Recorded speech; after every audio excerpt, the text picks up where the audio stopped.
नमस्कार, आप सबका बहुत बहुत स्वागत है। आज हम फिलॉसफी की जो सीरीज हमने शुरू की है उसमें तीसरा सेशन शुरू करने वाले हैं। आज कई लोग हैं और आधुनिक काल में अगर आपको एक व्यक्ति का नाम ध्यान रखना हो तो कार्ल मार्क्स का नाम तो आपको पता ही होगा। आधुनिक काल का सबसे बड़ा भौतिकवादी कौन है? कार्ल मार्क्स है। जो इनको नहीं मानते वो कहते हैं भाई कॉन्शियसनेस ही अंतिम सत्य है, और जो व्यक्ति माने कॉन्शियसनेस उसकी विचारधारा को बोलते हैं आइडियलिज्म, या कहीं कहीं बोल देते हैं स्पिरिचुअलिज्म।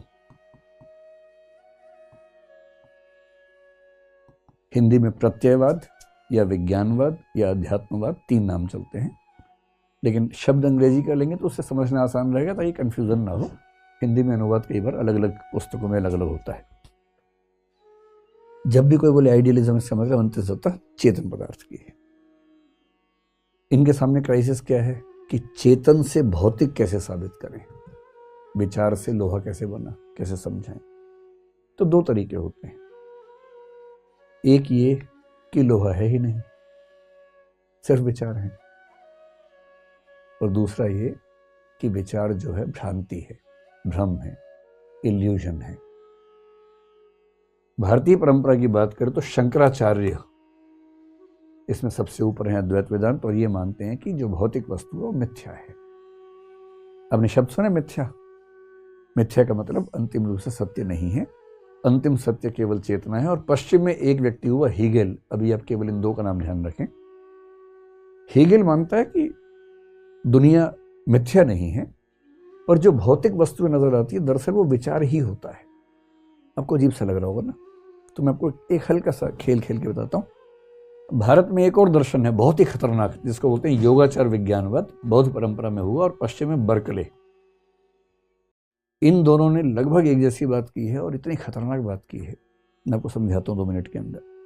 ये दोनों मानते हैं कि भौतिक वस्तु होती ही नहीं। आप जिस कुर्सी पे बैठे हैं वो भौतिक कुर्सी नहीं है। डरिए मत, अब गिरेंगे नहीं, लेकिन इनके हिसाब से आप भौतिक वस्तु पर नहीं बैठे हुए हैं। ये पेन जो है भौतिक नहीं है। आप सोचेंगे अजीब टाइप के लोग हैं, इनकी कॉमन सेंस भी ठीक नहीं है इनकी, तो और ये दार्शनिक बन गए, तो इनसे अच्छे तो हम बन जाएंगे दार्शनिक। ये मन में भाव आ रहा होगा ना। सच बात यह है कि आप इनको खारिज कर भी नहीं पाएंगे। जब इनकी बात ठीक से सुन लेंगे खारिज कर नहीं पाएंगे। 2 मिनट खेल लेते हैं, विस्तार में बाद में खेलेंगे। जैसे पेन है, आपको ये डिसाइड करना है कि पेन सच में है कि नहीं है, भौतिक वस्तु है कि नहीं है।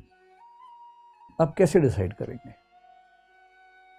आप पहले देखेंगे, क्योंकि देख सकते हैं इसको, सूंघेंगे नहीं इसको, टेस्ट नहीं करेंगे इसको, क्योंकि ये जीभ और नाक वाला मामला नहीं है, ये छूने वाला और देखने वाला मामला है। तो 2 इंद्रियां काम करेंगे इसमें, है ना।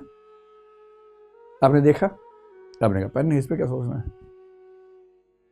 लेकिन जब आपने देखा तो आपको क्या दिखा? आप कहेंगे पेन दिखा? नहीं, आपको पेन नहीं दिखा, क्योंकि पेन का कंसेप्ट आपके दिमाग में पहले से बैठा हुआ है, इसलिए आपने इसको देख के बोला कि पेन है।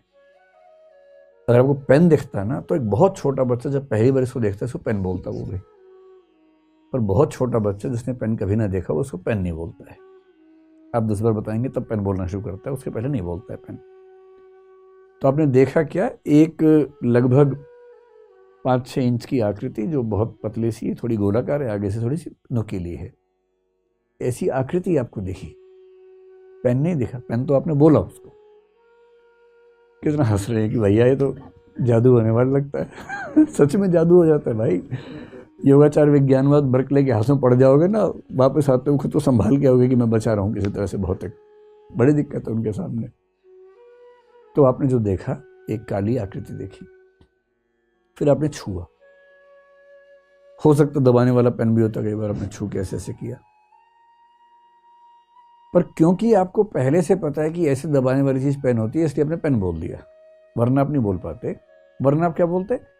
कुछ है जो कठोर है और गोलाकार है, इतनी लंबाई है और चुभने वाला नहीं है, बहुत सॉफ्ट भी नहीं है कि दब जाए, कठोर सा कुछ है।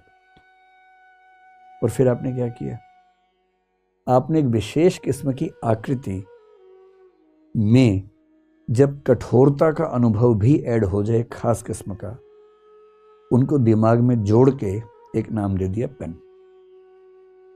और जब जब वो अनुभव मैच होने लगे, आप बोलने लगे मेरे हाथ में पेन है। इतना ही खेल है।